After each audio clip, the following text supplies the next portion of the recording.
Bapak, Ibu, Sobat Muda dan anak-anak yang dikasihi Tuhan, berkah dalam. Jumpa kembali dengan kami, tim Katekis Kristus Raja Solo Baru. Saya dengan Meilina. Hari ini kita memasuki Minggu Prapaskah ketiga. Sebelum kita merenungkan tema APP Prapaskah 2026 yang ketiga, kita akan mengingat kembali visi gereja KAS yang tercantum dalam Rikas, yaitu umat Allah Keuskupan Agung Semarang hendak terus bergerak mewujudkan peradaban kasih dalam masyarakat Indonesia yang sejahtera, bermartabat, dan beriman. Tahun 2026 ini, gereja KAS mulai memasuki Ardas ke-9. Roadmap yang ditetapkan untuk Ardas 2026 sampai 2030 adalah gereja yang bahagia, menginspiratif, dan menyejahterakan. Sepanjang tahun ini kita diajak untuk mengenal, memahami semangat Ardas demi semakin terwujudnya peradaban kasih di tengah kehidupan masyarakat Indonesia. Sejak awal APP atau Aksi Puasa Pembangunan dirancang untuk meningkatkan kualitas hidup masyarakat. Puasa, doa, dan derma yang menjadi ciri khas gerakan APP menjadi sarana dan penuntun umat beriman untuk semakin menemukan kesejahteraan dan kebahagiaan. Gerakan APP tidak berhenti pada gerakan kesalehan rohani saja, tetapi pada gerakan solidaritas sosial menuju kesejahteraan. Untuk memperdalam semangat solidaritas kita, diajak untuk merenungkan tema APP KAS 2026, yaitu Gereja Berjuang Menghadirkan Masyarakat yang Bahagia dan Sejahtera. Untuk mencapai buah yang manis dari gerakan solidaritas ini, kita akan merenungkan tema APP yang ketiga, yaitu meninggalkan sikap ketidakpedulian, mengembangkan tanggung jawab sosial. Hari ini kita diajak untuk menyadari bahwa anugerah Tuhan adalah anugerah yang mengandung tanggung jawab untuk dibagikan. Kita menyadari bahwa rahmat Tuhan yang telah diterima adalah sumber daya yang dapat dimanfaatkan untuk menghadirkan kebaikan, terutama bagi mereka yang membutuhkan. Keengganan menggunakan sumber daya untuk membawa kebaikan bagi orang yang membutuhkan membawa manusia masuk dalam dosa ketidakpedulian. Kita bisa merenungkan tema tersebut melalui sabda Tuhan di Injil Lukas bab 16 ayat 19 sampai dengan 31. Orang kaya dan Lazarus yang miskin. Pada akhir kisah, Lazarus meninggal lebih dahulu dan segera dibawa oleh para malaikat ke pangkuan Abraham. Setelah itu si kaya juga meninggal.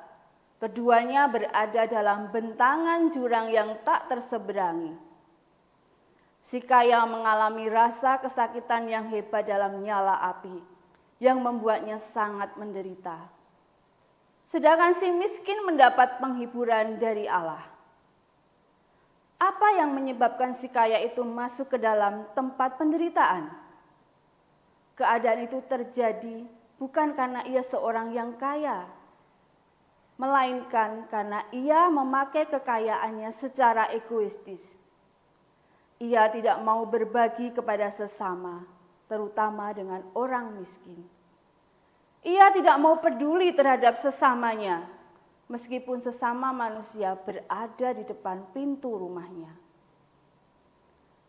Kisah ini mengajarkan kepada kita bahwa setiap orang dipanggil untuk lebih peduli, mau ambil bagian dalam tanggung jawab atas keadaan sesamanya yang menderita dan berkekurangan. Kita tidak boleh menutup mata, tinggal diam dan tidak peduli terhadap orang lain. kita diajak untuk sampai pada gerakan solidaritas. Kita sebagai gereja, persekutuan umat Allah, mesti berani keluar dari diri sendiri dan menjumpai sesamanya. Seperti ditegaskan oleh Paus Fransiskus dalam seruan apostolik Sukacita Injil.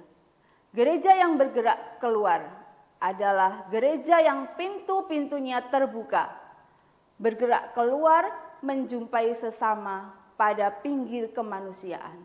Lebih lanjut, Paus Fransiskus yang setahun lalu berkunjung ke Jakarta berseru, "Marilah kita bergerak keluar. Marilah kita bergerak keluar. Saya lebih menyukai gereja yang memar, terluka dan kotor karena telah keluar ke jalan-jalan daripada gereja yang sakit karena menutup diri dan nyaman, melekat pada rasa amannya sendiri." Menjumpai sesama, bahkan jika keadaannya seperti Lazarus, adalah sebuah bentuk kepedulian. Sebuah bela rasa yang mendatangkan penghiburan. Kalau tidak di bumi, ya di surga kelak. Kepedulian bela rasa menjadi bagaikan dua tangan yang mengangkat seseorang sampai pada ketinggian surga. Allah mengaruniakan berkat bagi manusia, tidak hanya dalam bentuk harta ataupun materi, namun juga dalam bentuk kesehatan kita, pengetahuan ataupun jejaring.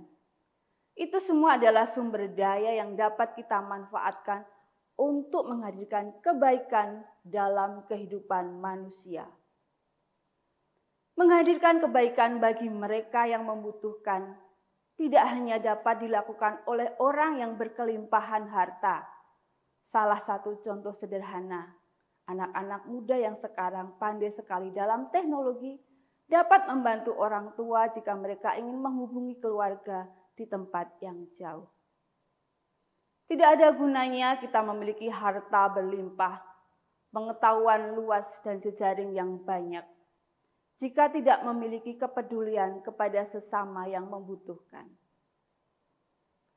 Mari kita mohon rahmat Tuhan agar kita lebih peduli dan berbela rasa terhadap sesama yang membutuhkan pertolongan. Seperti telah diteladankan oleh Yesus Sang Guru yang menjadi miskin sekalipun ia kaya, supaya karena kemiskinannya kita menjadi kaya. Tuhan memberkati.